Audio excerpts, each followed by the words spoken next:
ma'am. Good afternoon po. It's a pleasure to be here with you. Okay. Ano na ho ba, meron kayong paunang soundbite or interview na sinabi niyo po that the Philippine boat was anchored, no? Nung tamaan sila. Pero ano pa po yung circumstances surrounding the incident?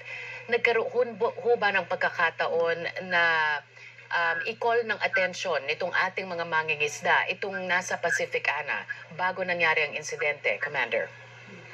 Yes, ma'am.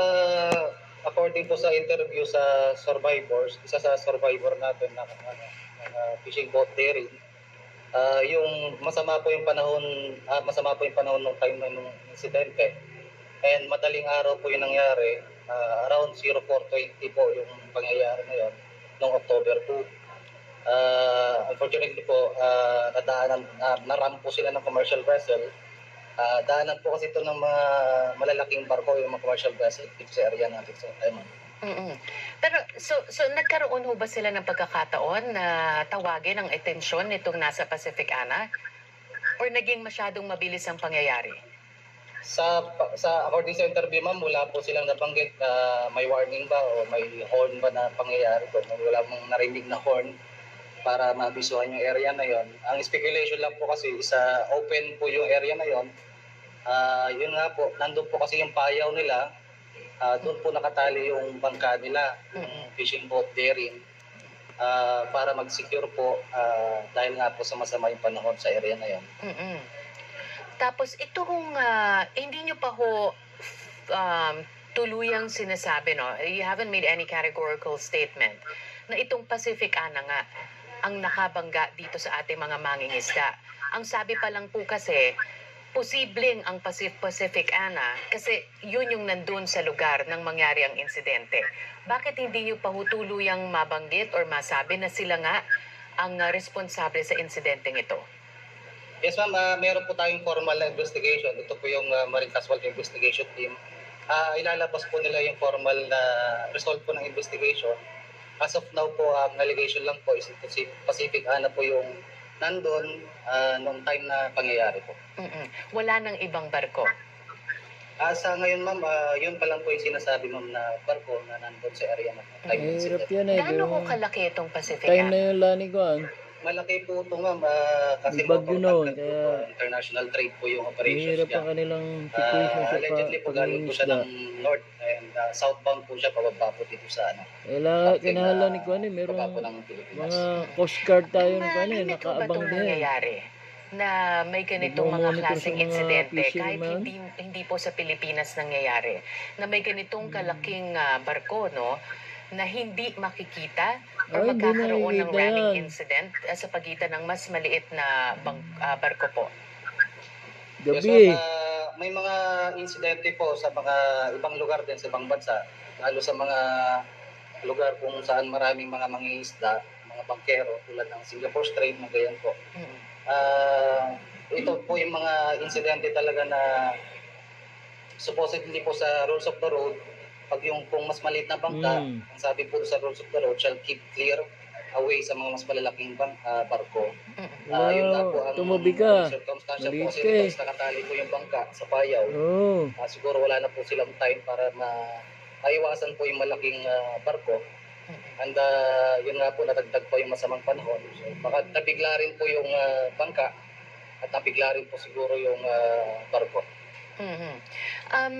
Sa ganito po, sabi nyo, magkakaroon or nagsimula na ho ba itong formal investigation?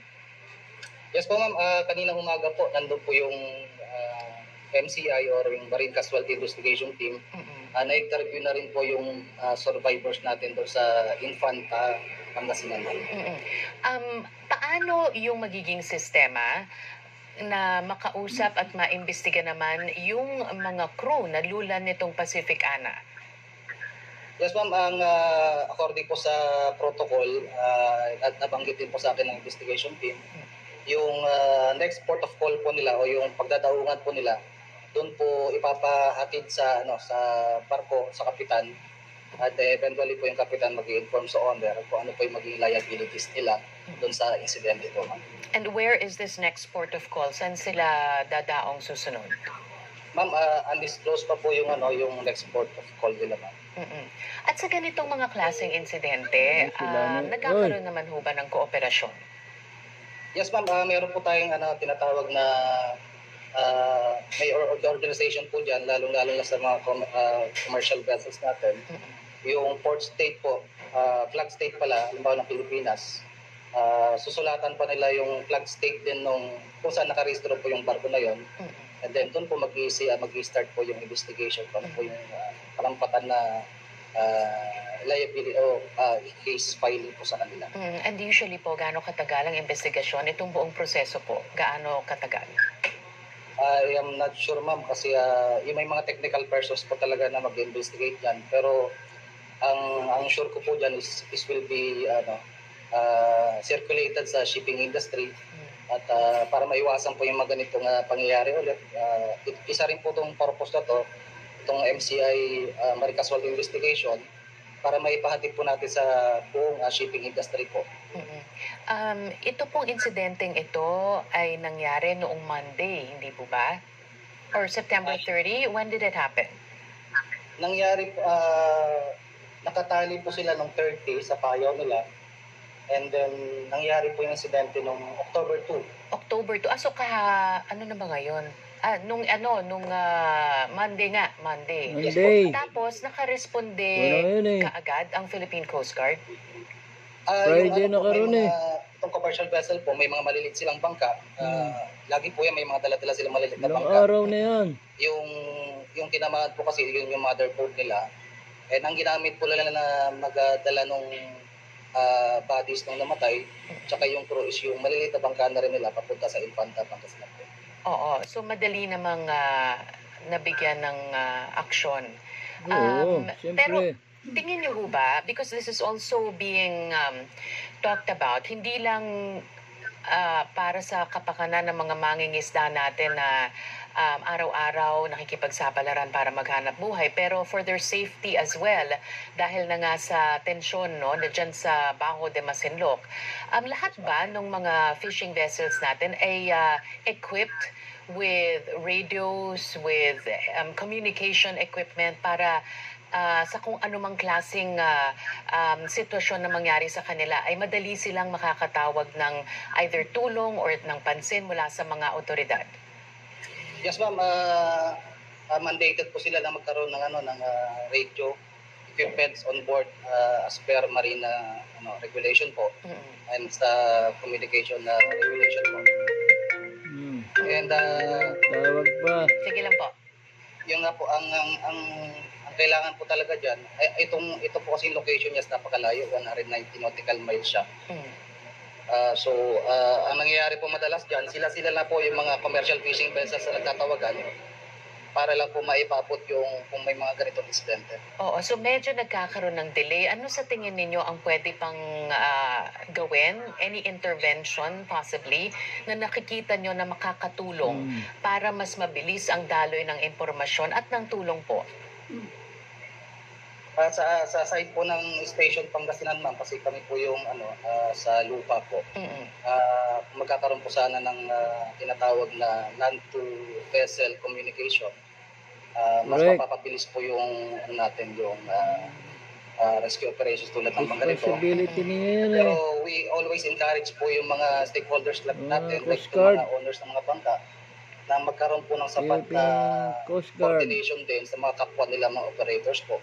Just in case po may mga fishing vessels din within sa area, makapagtawagan po sila, lalo lang po ito yung mga parte na malalayo sa lupa. Imagine po, 190 nautical miles is 10 nautical miles away from the borders na po ng EEZ natin. Okay, so bilang panghuli na lang po, i-recap lang po natin ang bahagya. So yung maritime investigation, ang next na gagawin niya ay dapat maisabi na doon sa next port of call na may ganitong klaseng insidente. Ito ho ba'y nagawa na? Sa ngayon po, Wala pa. sabi po ng investigating teams, katatapos lang po yung interview nila. Then they will make formal report po within today of this, maximum po niyan is 5 days po. Okay, tapos uusad ng investigasyon. Yes po, ma'am. Okay, makikibalita po kami sa inyo ha kapag may mga iba pang mga developments dito. Maraming salamat po. Salamat Siya po din si po. Alexander Corpus. Salamat. He's the Philippine Coast Guard Station Yes. Commander Station there in Pangasinan. Thanks a lot for Pangasinan, joining us Panggalatok. this afternoon. Amen.